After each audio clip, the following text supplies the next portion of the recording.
Hello student, मैं कुमकुम Sharma A1 educate lens में आपका स्वागत है। आज की जो हमारी क्लास है वो भी क्या है, लाइफ प्रोसेसेस ही है। हम क्लास 10th के लाइफ प्रोसेस को पढ़ रहे थे। हमने इसमें बहुत सारे टॉपिक को पढ़ लिया है और कुछ टॉपिक बचे हुए हैं। तो आज की क्लास किसके ऊपर है? रेस्पिरेशन के ऊपर। देखिए रेस्पिरेशन क्या होता है, आज इसी के ऊपर हम बात करेंगे। हमने पढ़ा है, हमने इससे पहले प्रीवियस क्लासेस में डाइजेस्टिव सिस्टम को पढ़ा था। हमने देखा था कि जो खाना होता है उसको हम क्या करते हैं, डाइजेस्ट करते हैं। मतलब खाना खाते हैं, और ये खाना हम क्यों खाते हैं? ताकि जो सेल्स हैं वो क्या कर सके, एनर्जी यूज कर सके। भाई खाना क्यों चाहिए? ताकि सेल्स को एनर्जी मिल सके। ठीक है, तो नॉर्मली क्या होता है, हम खाना खाते हैं, खाने को डाइजेस्ट करते हैं, खाना हमारी बॉडी के अंदर जाएगा, इनटेक करने के बाद वो डाइजेस्ट होता है। डाइजेस्ट होने के बाद वो एब्जॉर्ब होता है, ब्लड उसे एब्जॉर्ब करेगा, और एब्जॉर्ब करके वो ब्लड के थ्रू जो भी न्यूट्रिएंट्स है, हमें पता है कि जो भी न्यूट्रिएंट्स होता है वो किस में टूट जाता है, जब डाइजेस्ट होता है तो अपने स्मॉलेस्ट यूनिट में टूटता है। तो जो भी न्यूट्रिएंट्स है जो अपने स्मॉलेस्ट यूनिट में टूटा है, हम नॉर्मली ग्लूकोज कह देते हैं। ठीक है, तो जो ग्लूकोज है वो क्या जाएगा, एक एक सेल के पास जाएगा। जब ये ग्लूकोज सेल के पास जाता है तो इसको यूज किया जाता है किसमें, एज अ फ्यूल। ठीक है, किस तरीके से यूज किया जाता है, एज अ फ्यूल यूज किया जाता है, मतलब ईंधन की तरह। और इसको यूज करके एनर्जी प्रोड्यूस की जाती है।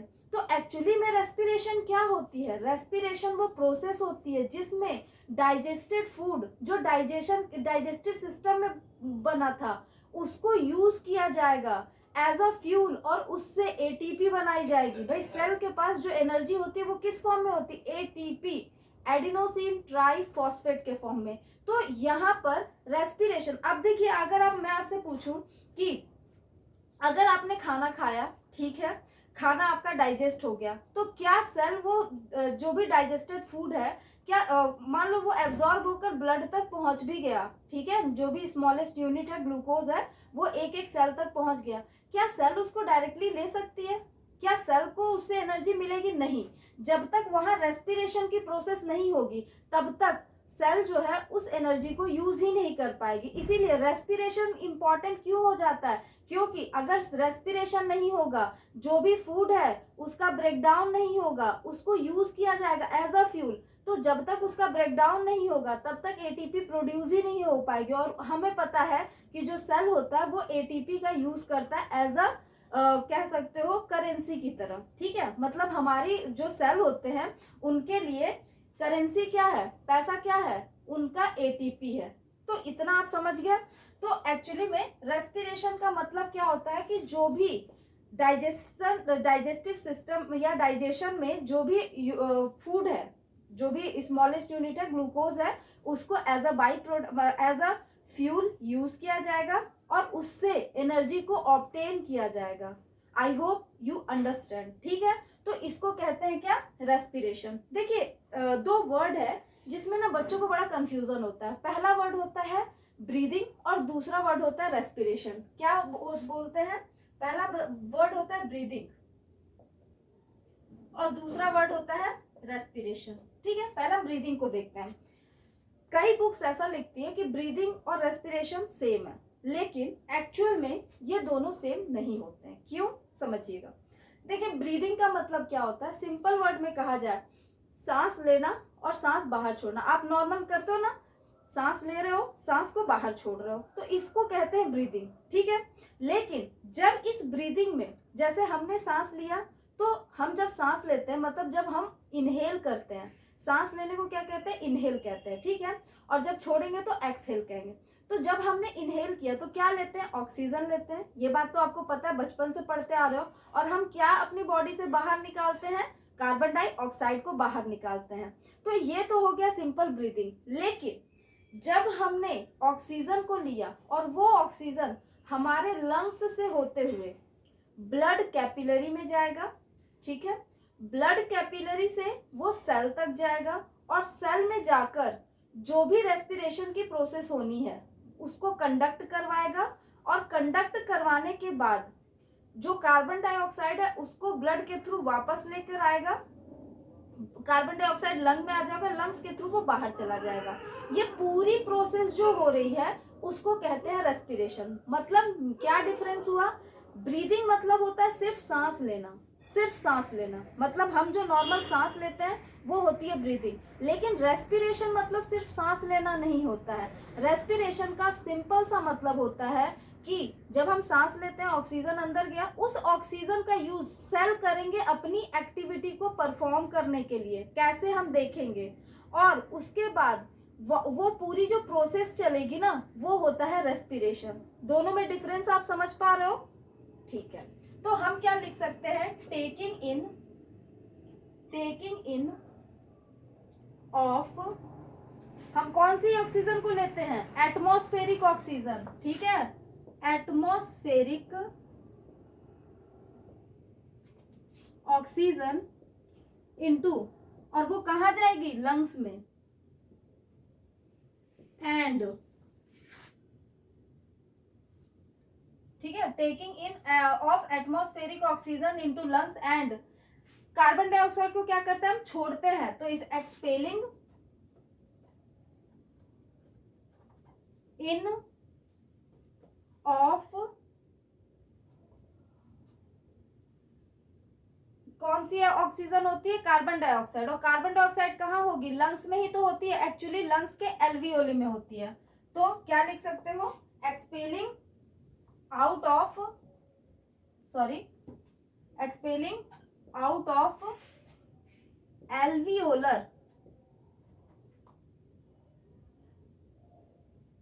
Carbon dioxide rich into atmosphere. ठीक है, तो टेकिंग इन, अंदर कौन सी एयर जाती है? ऑक्सीजन जाएगी। कहाँ पे जाएगी? लंग्स में।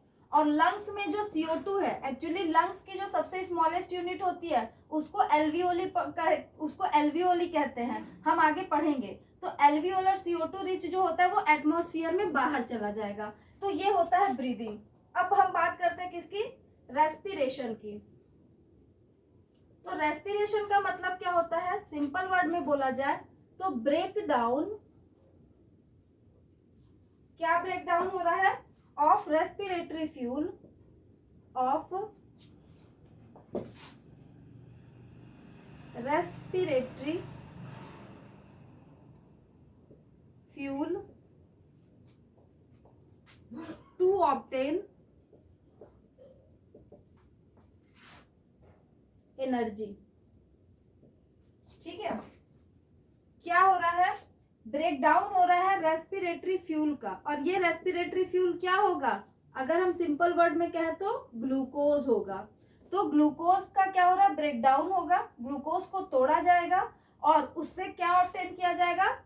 एनर्जी ऑब्टेन की जाएगी। और हमें पता है कि जो सेल्स होते हैं उनमें एनर्जी किस फॉर्म में होती है?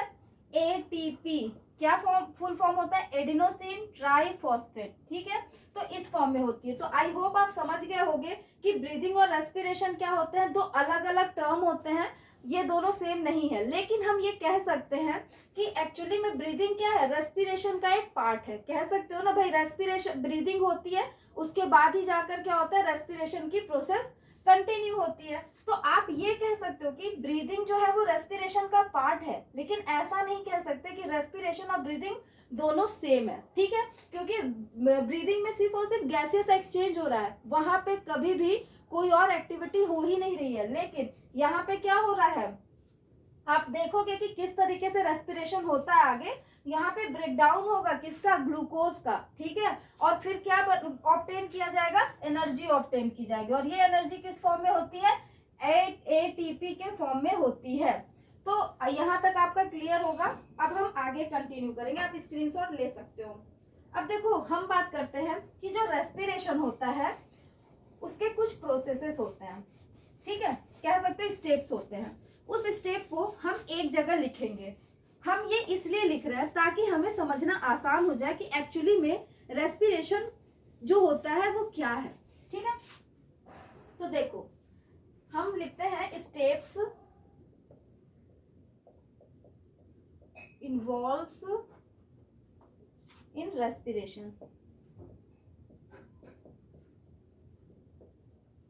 ठीक है। देखो सबसे पहले क्या हो रहा है, अगर हम रेस्पिरेशन की बात करें तो सबसे पहले हम क्या करते हैं, सांस अंदर लेते हैं या फिर सांस बाहर करते हैं। मतलब क्या कर रहे हैं, सिर्फ और सिर्फ गैसेस एक्सचेंज कर रहे हैं। मतलब फर्स्ट स्टेप क्या होता है, ब्रीदिंग, ब्रीदिंग, ठीक है। दूसरा, जब हमने ब्रीदिंग कर ली, मतलब ऑक्सीजन को हमने लिया, वो ऑक्सीजन कहाँ जाएगा, हमारे नोज से होते हुए हमारे लंग्स में जाएगा। लंग्स में जाने के बाद समझना क्या कहना चाहती हूँ, लंग्स में एक्चुअली में मैं पूरा स्ट्रक्चर नहीं बना रही हूँ, वो आगे हम पढ़ेंगे। लंग्स का जो स्मॉलेस्ट यूनिट होता है वो होता है एल्वियोली, वो बिल्कुल ऐसा बलून लाइक स्ट्रक्चर होता है, ठीक है। इस एल्वियोली में ही जाकर ऑक्सीजन क्या हो जाता है, स्टोर हो जाता है। और इस एल्वियोली के पास ही बहुत सारे ब्लड वेसल्स होते हैं, ठीक है। अब ये ऑक्सीजन जो है वो डिफ्यूजन की प्रोसेस से यहाँ से कहाँ चला जाएगा, इधर चला जाएगा। तो एक्चुअली में यहाँ क्या हो रहा है, आप ध्यान से देखो तो लंग्स की जो एल्वियोली है और जो ब्लड वेसल्स हैं, इनके बीच में गैसियस एक्सचेंज होगा। तो यहाँ क्या होता है, एक्सचेंज ऑफ गैसेस बिटवीन, मैं शॉर्टकट में लिखी हूं, आप पूरा लिखना, बिटवीन, बिटवीन किसके किसके बीच में एक्सचेंज हो रहा है, जो लंग्स की एल्वियोली है और प्लस जो ब्लड कैपिलरी है, ठीक है। तो between alveoli and blood, be small कर ला, ब्लड कैपिलरी, ठीक है। इनके बीच में क्या होगा, एक्सचेंज होगा। अब क्या होगा, जब ये जो ऑक्सीजन है, ये जो ऑक्सीजन है, ये इस एल्वियोली से कहाँ चला गया, इस कैपिलरी में, मतलब ब्लड की वेसल्स में चला गया। और इस ब्लड वेसल से होते हुए, मान लो ये टिश्यू है, ठीक है, इसको ट्रांसपोर्ट होकर कहाँ जाना है, इस टिश्यू के पास जाना है। तो अब क्या होता है, ये जो गैसेस है इसका ट्रांसपोर्टेशन होगा, ठीक है। तो थर्ड क्या होता है, ट्रांसपोर्टेशन ऑफ गैसेस, और कौन कर रहा है, बाई ब्लड, ठीक है, ब्लड के थ्रू ही तो हो रहा है, ओके। अब देखो ये जो ऑक्सीजन था वो ट्रांसपोर्ट होकर इधर से इधर जा रहा है। मान लो, अच्छे से बना देती हूँ, मान लो ये ट्रांसपोर्ट हुआ और ये यहाँ पे एक टिश्यू है, ये ऑक्सीजन कहाँ चला गया, यहाँ पे। अब इसको फिर से कहाँ जाना है, ये ऑक्सीजन है, ठीक है। अब ये जो ऑक्सीजन है इसको इस ब्लड वेसल से या कैपिलरी, ब्लड कैपिलरी से अब इस टिश्यू के अंदर जाना है, मतलब दोबारा से एक्सचेंज होगा। तो फिर से क्या हो रहा है, एक्सचेंज ऑफ गैसेस बिटवीन, अब किसके किसके बीच में हो रहा है, ध्यान से देख के बताओ, ब्लड कैपिलरी एंड किसके बीच में हो रहा है, टिश्यू, ठीक है। तो ध्यान से अगर देखोगे तो दो बार एक्सचेंज हो रहा है, एक बार कहाँ हो रहा है, एल्वियोली और ब्लड कैपिलरी के बीच में, और दूसरी बार ब्लड कैपिलरी और टिश्यू के बीच में हो रहा है, ठीक है। अब देखो फिफ्थ पॉइंट क्या होता है, अब ये ऑक्सीजन कहाँ चला गया, इस टिश्यू के अंदर चला गया। और अब ये जो ऑक्सीजन टिश्यू के अंदर गया है वो क्या करेगा, रेस्पिरेशन में हेल्प करवाएगा। कैसे, हम आगे देखेंगे। तो हम इसको लिखते हैं सेल्यूलर रेस्पिरेशन, LAR है, सेल्यूलर रेस्पिरेशन, ठीक है।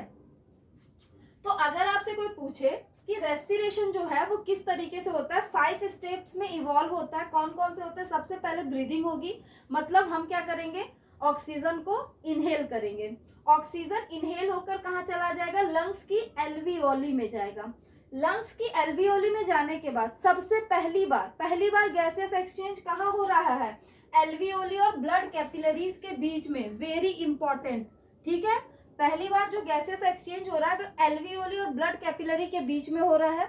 उसके बाद जो ऑक्सीजन ब्लड कैपिलरी में या कह सकते हो ब्लड वेसल्स में गया है वो यहाँ से ट्रांसपोर्ट होगा, ठीक है। इस टिश्यू तक जाना है भाई, एक एक सेल तक जाना है ना, ताकि वो क्या कर सके, अपनी एक्टिविटी को परफॉर्म करवा सके। तो ये जो ऑक्सीजन है वो ब्लड, वो क्या हो जाएगा, ऑक्सीजन ब्लड के थ्रू ट्रांसपोर्ट होगा, ठीक है। ट्रांसपोर्ट होकर वो टिश्यू के पास पहुंचेगा। और दूसरी बात, जब जब वो टिश्यू के पास पहुंचेगा तो दोबारा से गैसियस एक्सचेंज होगा। तो दूसरा जो एक्सचेंज हो रहा है वो ब्लड कैपिलरी और टिश्यू के बीच में हो रहा है। और अब ये जो ऑक्सीजन है वो टिश्यू के अंदर चला जाएगा। अब ये टिश्यू क्या करेगा, रेस्पिरेशन में इसको यूज करेगा और ग्लूकोज को तोड़ेगा और उससे एनर्जी ऑब्टेन कर लेगा, मतलब पा लेगा, प्राप्त कर लेगा। तो इसको बोलते हैं सेलुलर रेस्पिरेशन। आप इसको लिखो, फिर हम आगे कंटिन्यू करते हैं। ले लिया स्क्रीनशॉट? चलो ठीक है, आई होप यहाँ तक आप समझ गए होंगे चीजों को। अब हम आगे देखते हैं कि रेस्पिरेशन जो होता है वो दो तरीके से होता है। कैसे कैसे? एक, अगर हम टाइप्स की बात करें तो ये बड़ा इंपॉर्टेंट है जो अब मैं पढ़ाने जा रही हूँ, क्योंकि यहाँ से मतलब कि फ्रीक्वेंटली क्वेश्चन पूछे जाते हैं आपके कॉम्पिटिटिव एग्जाम में भी, और आपके एग्जाम पॉइंट ऑफ व्यू से अगर क्लास 10th की बात करें तो भी बड़ा इंपॉर्टेंट होता है। ये 2 टाइप्स के होते हैं। अगर हम रेस्पिरेशन की बात करें तो 2 टाइप्स के होते हैं। कौन कौन से होते हैं? एक रेस्पिरेशन, ठीक है, जिसको हम बोलेंगे एरोबिक।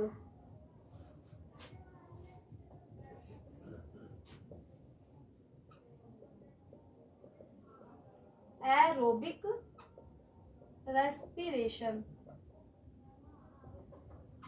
और एक होता है एनाएरोबिक रेस्पिरेशन। देखो, एरोबिक रेस्पिरेशन का मतलब क्या होता है? जब हम क्या करते हैं, ऑक्सीजन को यूज करते हैं किसमें, ब्रेक डाउन करने में। कोई भी चीज जो है उसको तोड़ रहे हैं और वो किसके प्रेजेंस में, ऑक्सीजन के प्रेजेंस में, तो उसे बोलते हैं aerobic respiration.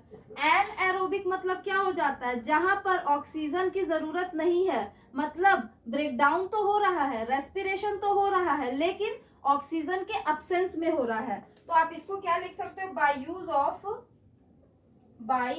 Use of oxygen, ठीक है। और यहाँ पे क्या लिख सकते हो, no oxygen is used, no oxygen is used, मतलब ये ऑक्सीजन के प्रेजेंस में नहीं होता है।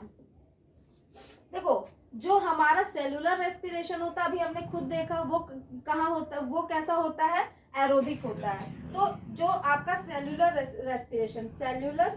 रेस्पिरेशन वो कैसा है, एरोबिक है, मतलब वो ऑक्सीजन के प्रेजेंस में होने वाली एक रेस्पिरेशन है, ठीक है। लेकिन जो एनारोबिक रेस्पिरेशन है उसमें क्या होता है, यहाँ पर आपको जो एग्जाम्पल याद रखना है वो होता है आपका ईस्ट, बहुत इंपॉर्टेंट, वेरी वेरी इंपॉर्टेंट।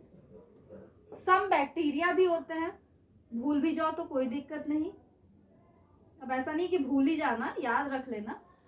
इसके अलावा 2 जगह और होता है, एक होता है ह्यूमन मसल्स में, ह्यूमन मसल्स, और मैच्योर आरबीसी में। मैच्योर आरबीसी कैसे होगा हम अभी इसको डिस्कस करेंगे। सबसे पहले हम बात करते हैं सेलुलर रेस्पिरेशन की। देखो क्या होता है सेलुलर रेस्पिरेशन, ये ग्लूकोज है, ठीक है, क्या है ये, ग्लूकोज। हम जो बात करते हैं ना न्यूट्रिएंट्स की, वो एक्चुअली हम ग्लूकोज को ही बात कर रहे होते हैं। ये जो ग्लूकोज है वो ऑक्सीजन के प्रेजेंस में, हम बैलेंस रिएक्शन लिख देते हैं, ऑक्सीजन के प्रेजेंस में क्या करेगा, CO2 कार्बन डाइऑक्साइड बनाएगा, वाटर बनाएगा, और 36 ATP भी बनेगी। ये इंपॉर्टेंट है। अब ऐसा नहीं कि ये इंपॉर्टेंट, ये भी इंपॉर्टेंट है। कितना, 6 CO2 बना देगा और 6 H2O बना देगा। मतलब क्या है कि जो एरोबिक रेस्पिरेशन है, यहाँ पे क्या होगा कि ग्लूकोज जो है वो ऑक्सीजन के साथ जुड़ेगा, मतलब ग्लूकोज जो है वो रिएक्शन करेगा ऑक्सीजन के साथ और टूटकर ब्रेक डाउन होगा और किस में कन्वर्ट हो जाएगा, CO2 में, और यहाँ पर वाटर भी रिलीज हो जाएगा। इसके साथ साथ यहाँ पर 36 ATP भी बनती है। कितनी ATP बन रही है, 36। आप याद रखिएगा कि एक्चुअल में ये 36 नहीं 38 ATP बनती है, लेकिन 2 ATP जो होता है वो इस रिएक्शन में यूज हो जाता है, तो नेट ATP कितना होता है, 36। तो हम 36 ही लेकर चलेंगे, ठीक है। अब देखो, अगर पूछे कि ये होता कहाँ है, तो इसको याद रखना कि ये होता है माइटोकॉन्ड्रिया में, ठीक है। तो माइटोकॉन्ड्रिया में कौन सा रेस्पिरेशन देखने को मिलता है? सेलुलर रेस्पिरेशन या बोल सकते हो एरोबिक रेस्पिरेशन देखने को मिलता है।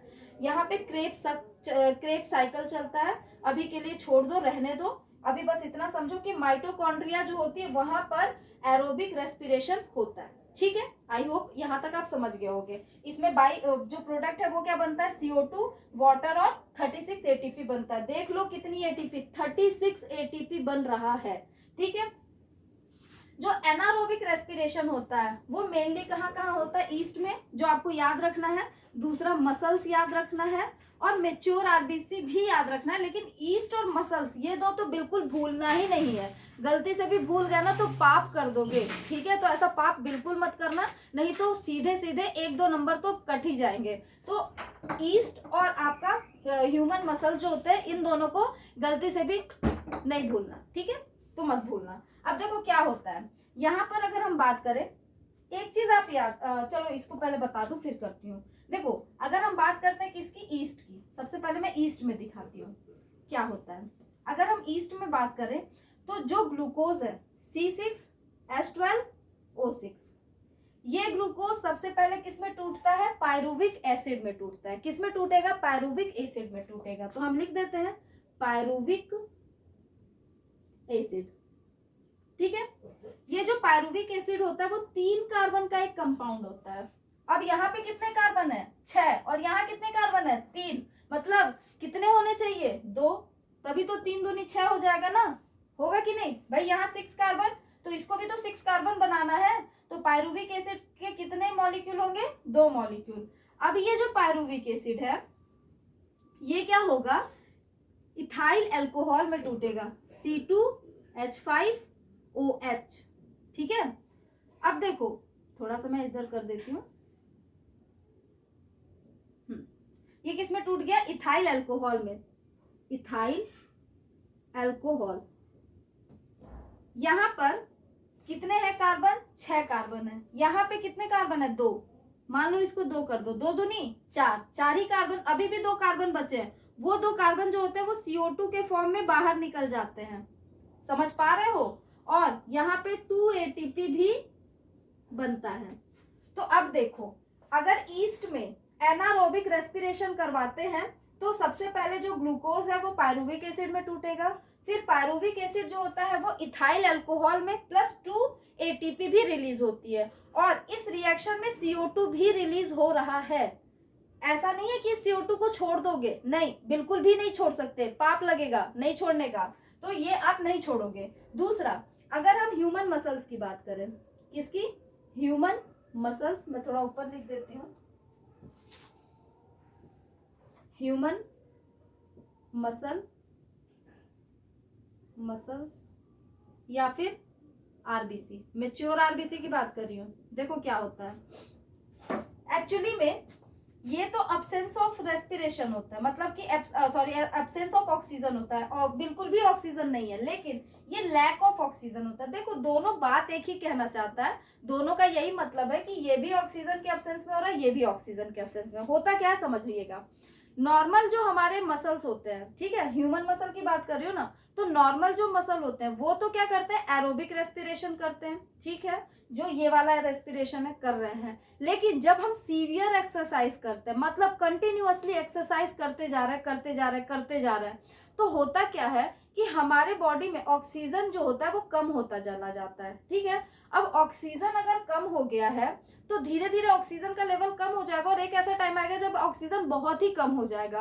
तो उस टाइम पर क्योंकि ऑक्सीजन कम हो गया है तो ऑक्सीजन तो प्रेजेंट ही नहीं है, लेकिन एक्सरसाइज अभी भी कंटिन्यूअसली किए जा रहे हैं, तो एटीपी तो बनेगा भाई, मसल्स को काम करना है तो एटीपी तो चाहिए, तो एटीपी तो वो बनाएगा, लेकिन अब ऑक्सीजन की कमी आ गई है। तो अब क्या होता है, जो मसल्स होते हैं वो एनारोबिक रेस्पिरेशन करने लगते हैं। समझ पा रहे हो आप? मतलब नॉर्मली मसल्स क्या करते हैं? Aerobic respiration. लेकिन जब हम सीवियर एक्सरसाइज करते हैं कंटिन्यूअसली तो ऑक्सीजन की कमी हो जाती है, डेप्थ हो जाता है ऑक्सीजन का। अब जब ऑक्सीजन की कमी हो गई तो भी जो हमारे मसल्स है वो कंटिन्यूअसली एटीपी बना रहे हैं, लेकिन अब जो एटीपी बनेगा वो एरोबिक रेस्पिरेशन से नहीं बनेगा क्योंकि ऑक्सीजन ही नहीं है। अब क्या होगा कि मसल्स जो है वो एनारोबिक रेस्पिरेशन करने लगेंगे, ठीक है। तो जब मसल्स जो होते हैं वो एनारोबिक रेस्पिरेशन करते हैं तभी क्या होता है, लैक्टिक एसिड बनेगा, ठीक है। और इसी को बोलते हैं मसल फटीग। आप कहते हो ना मांसपेशियों में थकान होना, वो क्यों होता है, लैक्टिक एसिड के डिपोजिशन के कारण। कैसे, अब देखिएगा। मान लीजिए ये क्या है, ग्लूकोज है। इस ग्लूकोज से क्या बन गया, 2 मॉलिक्यूल पायरुविक एसिड, मैं ऐसे लिख दे रही हूं। अब ये जो पायरुविक एसिड है वो इथाइल अल्कोहल में कन्वर्ट नहीं होगा, ये किस में कन्वर्ट हो जाएगा, आपके लैक्टिक एसिड में, लैक्टिक एसिड में कन्वर्ट हो जाएगा, ठीक है। 2 मॉलिक्यूल और प्लस 2 एटीपी भी बनेगा। तो अब आप ध्यान से देखो तो क्या हो रहा है कि जो मसल्स है वहां पे क्या डिपोजिट हो जा रहा है, लैक्टिक एसिड बन रहा है, ठीक है। मतलब जब ये एनारोबिक रेस्पिरेशन करेगा, क्वेश्चन पूछता है कि मांसपेशियों में थकान किसकी वजह से आती है, किसके जमाव के कारण आता है, तो वो होता है लैक्टिक एसिड, ठीक है। लैक्टिक एसिड के डिपोजिशन की वजह से ही मसल फटीक हो जाता है, मसल में थकान आ जाती है। उस टाइम पे जो मसल्स होते हैं वो क्या करेंगे, एनारोबिक रेस्पिरेशन करने लगते हैं, ठीक है। अब देखो आरबीसी में कैसा है, भाई आपने बोल दिया कि मसल्स में हो गया, ठीक है, ईस्ट में बता दिया, लेकिन आरबीसी तो बताया ही नहीं, इसको भी तो समझा दो, ठीक है भाई समझा देते हैं। देखो होता क्या है, हमें पता है कि जो मेच्योर आरबीसी होती है, मतलब अगर हम ह्यूमंस की बात करें तो हमारे में जो आरबीसी होती है उसके अंदर न्यूक्लियस नहीं होता। पढ़ा है कि नहीं, अगर नहीं पढ़ा तो आप आने वाली क्लासेस में इसको पढ़ोगे कि जो हमारी आरबीसी होती है उसमें न्यूक्लियस नहीं होता है और ना ही कोई ऑर्गेनिल्स होते हैं। अब अगर कोई भी ऑर्गेनिल्स नहीं है मतलब माइटोकॉन्ड्रिया भी नहीं है, अगर माइटोकॉन्ड्रिया ही नहीं है तो एनारोबिक रेस्पिरेशन तो होने की चांस ही नहीं है, तो वहां पे एटीपी कैसे बनेगा, सॉरी एरोबिक रेस्पिरेशन होने का कोई चांस ही नहीं है, क्योंकि एरोबिक रेस्पिरेशन कहाँ हो रहा है, आपके माइटोकॉन्ड्रिया में। तो वहां पर एटीपी कैसे बनेगा, इस एनारोबिक प्रोसेस से बनेगा। इसीलिए मैच्योर आरबीसी में भी एनारोबिक प्रोसेस होती है, क्यों, क्योंकि न्यूक्लियस नहीं, माइटोकॉन्ड्रिया नहीं, कुछ नहीं है उसमें, ठीक है। आप इसको नोट डाउन कर लो।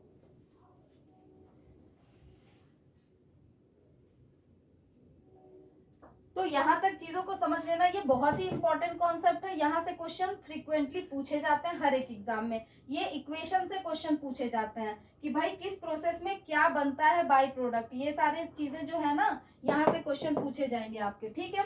अब मैं इसको हटा देती हूँ। अब हम बात करते हैं, देखिए एक चीज मैं अभी जो पढ़ाने जा रही हूँ वो क्लास 10th के लिए इतना इम्पोर्टेंट नहीं है, लेकिन कॉम्पिटिटिव एग्जाम के पॉइंट ऑफ व्यू से बहुत ज्यादा इम्पोर्टेंट है। मतलब वहां से डायरेक्ट क्वेश्चन पूछे जाएंगे और हर एग्जाम में कंटिन्यूअसली वहां से क्वेश्चन आने तय होते हैं, फिक्स होते हैं। क्या है वो, अब हम देखेंगे कि हर एक, भाई हमने रेस्पिरेशन पढ़ लिया, हमने देख लिया कि रेस्पिरेशन क्या होता है। अब हम रेस्पिरेटरी ऑर्गन के बारे में पढ़ेंगे। किसके बारे में, रेस्पिरेटरी ऑर्गन के बारे में। तो अब हम बात करते हैं किसकी, रेस्पिरेटरी ऑर्गन। देखो जो क्लास 10th वाले बच्चे हैं उसको वो इसको चाहे तो स्किप भी कर सकते हैं, लेकिन अगर पढ़ लेंगे तो कोई दिक्कत नहीं। क्लास 11th में जाके वैसे भी उनको ये चीजें पढ़नी ही है और ये चीजें आपके में है, थोड़ी थोड़ी दी हुई है, पर मैं थोड़ा सा इसको एक टेबल फॉर्म में बताऊंगी ताकि क्वेश्चन जो है वो आपके छूटे ना, ठीक है। तो देखो हम बात करते हैं किसकी, एक तरफ लिख देते हैं रेस्पिरेटरी ऑर्गन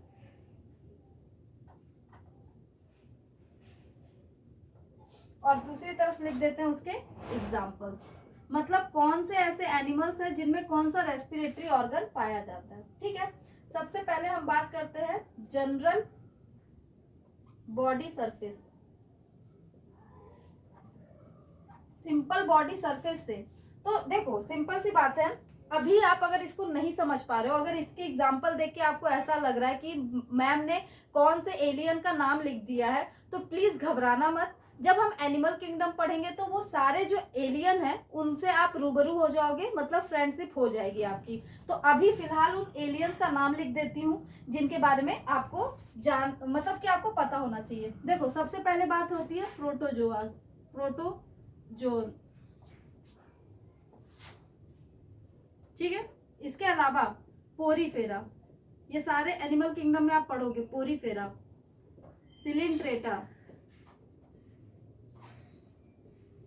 और फ्लैट वॉर्म।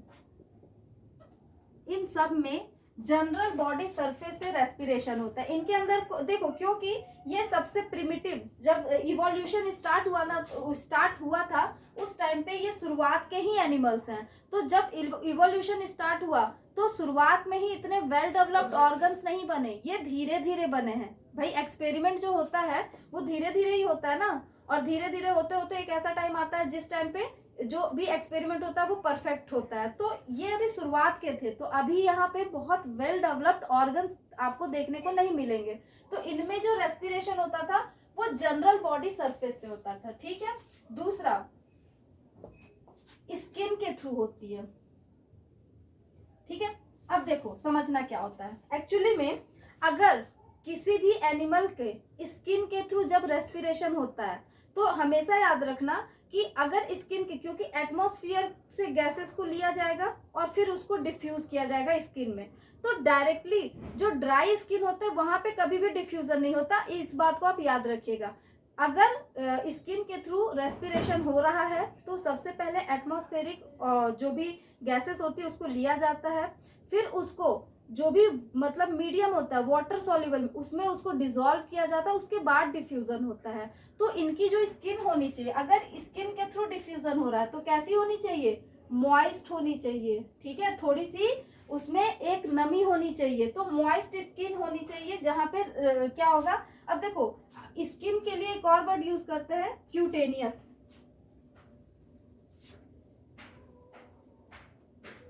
Cutaneous respiration. ठीक है, तो क्यूटेनियस रेस्पिरेशन मतलब जब स्किन के थ्रू होता है तो उसको क्यूटेनियस बोलते हैं। कैसे याद रखोगे, जब कोई बेबी होता है उसकी स्किन बड़ी सॉफ्ट होती है, छोटा सा बच्चा जो होता है वो बहुत स्किन सॉफ्ट होती है, तो हम उसे क्या बोलते हैं, कितना क्यूट है। क्यूट से याद रखना क्यूटेनियस। क्यों बोल रहे हैं, उसकी स्किन इतनी सॉफ्ट है इसलिए बोल रहे हैं। ठीक है, तो स्किन के लिए क्या वर्ड यूज करते हैं, क्यूटेनियस वर्ड। तो क्यूटेनियस रेस्पिरेशन मतलब मॉइस्ट स्किन की बात कर रहा है। कहाँ होगा, एक तो आपका फ्रॉग, ठीक है, और दूसरा अर्थवॉर्म। इन दोनों में कैसा होता है, क्यूटेनियस रेस्पिरेशन होता है। कभी फ्रॉग को टच किया है, छी कौन करे, नहीं, कभी ट्राई करना। या फिर आप अर्थवॉर्म को, तो अगर आप फ्रॉग को टच करोगे ना, कभी वो आपके हाथ से आप उसको पकड़ ही नहीं पाओगे, क्योंकि इतना ज्यादा मॉइस्ट उसका जो आउटर सरफेस होता है इतना मॉइस्ट होता है ना कि वो फिसल जाता है। उसमें बहुत सारे ग्लैंड्स होते हैं, ठीक है, जो उसको मॉइस्ट बनाकर रखते हैं उसकी स्किन को। अब देखो अगला होता है ट्रैकियल ट्यूब्स। ट्रैकियल ट्यूब्स, ये जो ट्रैकियल ट्यूब्स होते हैं ना, इसके थ्रू जो रेस्पिरेशन होता है वो इंसेक्ट्स में होता है। इंसेक्ट्स में, मेनली कॉकरोच में होता है। ठीक है, फोर्थ होता है गिल्स।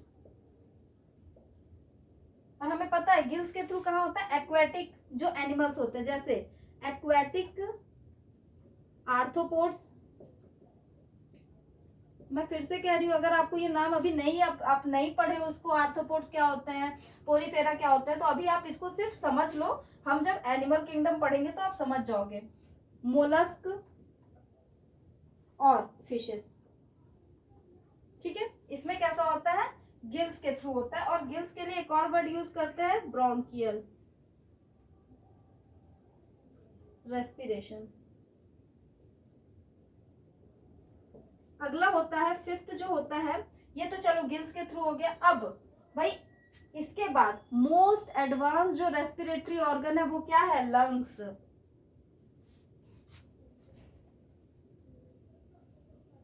लंग्स, और लंग्स के लिए एक और वर्ड यूज करते हैं, पल्मोनरी। मैंने हार्ट में बताया था कि लंग्स के लिए जो रूट वर्ड होता है ना वो पल्मोनरी समझ लो। पल्मोनरी जहां होगा मतलब लंग्स के बारे में बोल रहा है। पल्मोनरी रेस्पिरेशन किसमें होगा, सिंपल सी बात है। फिशेस के बाद कौन आएंगे, एम्फीबियंस आते हैं। तो एम्फीबियन से लेकर आपके मैमल्स तक सब में कैसा होता है, लंग्स के थ्रू रेस्पिरेशन होता है। ये इसका एग्जांपल है, एक मिनट, ये इसका है। चाहो तो मैं थोड़ा एक मिनट इसको यहां लिख देती हूँ, फिशेस। ठीक है, और इसके थ्रू कहाँ कहाँ होता है, सबसे पहले एम्फीबियंस में, जिसको आप क्या बोलते हैं, उभयचर कहते हैं। दूसरा रेप्टाइल्स में, जिसको आप सरीसृप बोलते हो। तीसरा एवीज में। चौथा मैमल्स में। एक मिनट रुक जाना। एवीज को बर्ड्स लिख लो सबसे अच्छा, बर्ड्स में। और फिर होता है मोस्ट ऑफ मैमल्स में, ऑल द मैमल्स, सारे मैमल्स में आपको कैसे मिलता है, लंग्स के थ्रू होते हैं। एक चीज और आप याद रखिएगा, जो नोट डाल के लिख लो या जो भी जैसे भी लिखना, जो फ्रॉग होता है ना, फ्रॉग में क्यूटेनियस भी होता है और लंग्स के थ्रू भी होता है, तो पल्मोनरी भी होता है, पल्मोनरी रेस्पिरेशन भी होता है। ये पॉइंट आप याद रखिएगा कि फ्रॉग जो होता है ना, वो स्किन के थ्रू भी रेस्पिरेशन कर सकता है और वो आपका पल्मोनरी रेस्पिरेशन भी कर सकता है।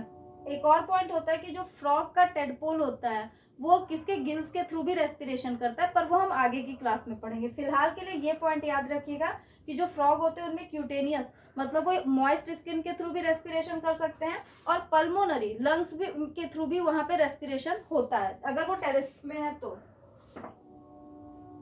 चलो इसको मिटा देते, आप इसको स्क्रीनशॉट ले लो, फिर हम आगे कंटिन्यू करते हैं। अब देखो हम बात करते हैं किसकी,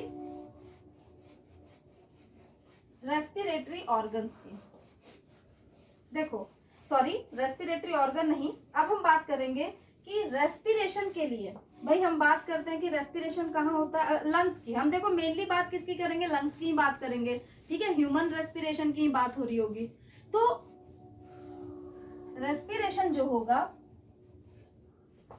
आइडियल रेस्पिरेटरी सरफेस क्या होगा, आइडियल रेस्पिरेटरी सरफेस। अब आप ये मत सोचना कि ये मैं थोड़ा एक्स्ट्रा बता रही हूँ, बिल्कुल भी नहीं, ये आपके लेवल पे है, ठीक है, ये चीजें दी हुई हैं। आइडियल रेस्पिरेटरी सरफेस मतलब अगर हम लंग्स की बात करें तो लंग्स में कहाँ पे होता है, एल्वियोली में होता है। सबसे स्मॉलेस्ट यूनिट क्या होती है, एल्वियोली। एल्वियोली में ही क्या होता है, यहाँ पे मैं लिख देती हूँ कहाँ होता है, एल्वियोली में होता है, ठीक है। और ये किसका पार्ट होता है, लंग का ही पार्ट होता है, ये समझाने के लिए बस है। तो एल्वियोली जो होता है वही रेस्पिरेशन करेगा। तो एल्वियोली कैसा होना चाहिए, या आप ऐसे कह सकते हो कि रेस्पिरेशन अगर हो रहा है तो उसके लिए क्या क्या चीजें होनी चाहिए। भाई कोई भी ऑर्गन अगर रेस्पिरेशन कर रहा है तो कुछ तो क्राइटेरिया डिसाइड करेंगे ना, तभी तो रेस्पिरेशन, वरना सिर्फ और सिर्फ लंग ही क्यों कर रहा है, और कोई ऑर्गन क्यों नहीं कर रहा, हार्ट रेस्पिरेशन क्यों नहीं कर रहा, किडनी रेस्पिरेशन क्यों नहीं कर रहा, सिर्फ लंग्स क्यों कर रहा है, क्योंकि उसके अंदर कुछ ना कुछ ऐसी क्राइटेरिया है जो लंग्स फुलफिल कर पा रहा है, इसीलिए लंग्स में रेस्पिरेशन हो रहा है। तो अब हम उसी की बात करेंगे। अब आप मुझे बताओ, सिंपल सी बात है कि जो एल्वियोली होती है कुछ इस तरीके से, मान लो ये लंग्स है, ये एल्वियोली है, ठीक है। इसी एल्वियोली के थ्रू, ऐसे कर देती हूँ, इसी एल्वियोली के थ्रू क्या होता है, गैसियस एक्सचेंज होता है। अब आप मुझे बताओ कि ये जो एल्वियोली है इसकी जो सरफेस है वो कैसी होनी चाहिए, पतली होनी चाहिए या मोटी होनी चाहिए। भाई इसको करना क्या है, गैसियस एक्सचेंज करना है, गैसियस एक्सचेंज करना है। तो आप बताओ तो मुझे कि इसकी वॉल या इसकी सरफेस कैसी होनी चाहिए, पतली या मोटी।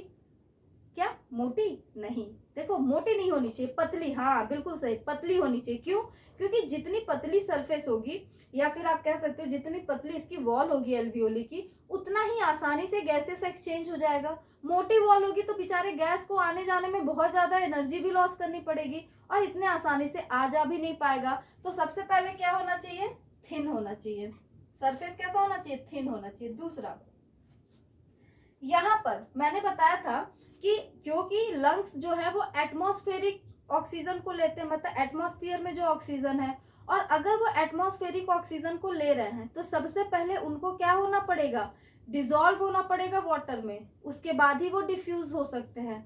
तो यहाँ पर इसकी जो वॉल है या सरफेस है वो ड्राई होनी चाहिए या मॉइस्ट, अगर ड्राई होगी तो डिसॉल्व कैसे होंगे, तो कैसी होनी चाहिए, मॉइस्ट होनी चाहिए। याद रटने की जरूरत नहीं है, पकड़ लो कॉन्सेप्ट को, ठीक है। थर्ड, क्योंकि यहाँ पर जो गैसेस हैं उनको फिर कहाँ जाना है, ब्लड में जाना है, तो यहाँ पे बहुत सारे क्या होने चाहिए, ब्लड वेसल्स होने चाहिए, या आप बोल सकते हो ब्लड कैपिलरीज होनी चाहिए। तो ब्लड वेसल्स होते हैं, तो ब्लड वेसल के लिए वर्ड क्या यूज करते हैं, वेस्क्यूलर। तो ये कैसे होते हैं, हाईली वेस्क्यूलर होते हैं। ठीक है, फोर्थ पॉइंट क्या होंगे, हाईली वेस्क्यूलर हो जाएंगे। और फोर्थ पॉइंट क्या होता है कि इनका सरफेस एरिया क्या होना चाहिए, ज्यादा होना चाहिए। तो हाईली सरफेस एरिया बोल सकते हो, या लार्ज सरफेस एरिया कह सकते हो, लार्ज सरफेस एरिया। क्योंकि जितना ज्यादा सरफेस एरिया होगा उतना ज्यादा ऑक्सीजन आएगा, उतना ज्यादा एक्सचेंज होगा, मतलब कि सरफेस एरिया भी क्या होना चाहिए, ज्यादा होना चाहिए। तो आइडियल रेस्पिरेटरी सरफेस, मतलब अगर आइडियल रेस्पिरेटरी सरफेस है तो ये 4 पॉइंट तो होने ही होने चाहिए, तभी हम उसको क्या कहेंगे, आइडियल रेस्पिरेटरी सरफेस कहेंगे। आप इसको लिखो, फिर हम आगे कंटिन्यू करते हैं। अब देखो, अगर हम ह्यूमंस की बात करें, ठीक है, ये तो नॉर्मल बात की थी, एल्वियोली को हमने बस ऐसे ही समझाने के लिए लिखा था। अगर हम ह्यूमंस की बात करें तो ह्यूमंस में मेन रेस्पिरेटरी ऑर्गन लंग्स होता है। ठीक है, रेस्पिरेशन किसके थ्रू होता है, लंग्स, मतलब जिसको आप फेफड़ा कहते हो, उसके थ्रू होता है। आप मुझे एक बात बताओ, आपके दिमाग में ये क्यों नहीं आया, इन ह्यूमंस आप मुझे सोच के बताओ, आपके दिमाग में ये बात क्यों नहीं आई कि एक्चुअली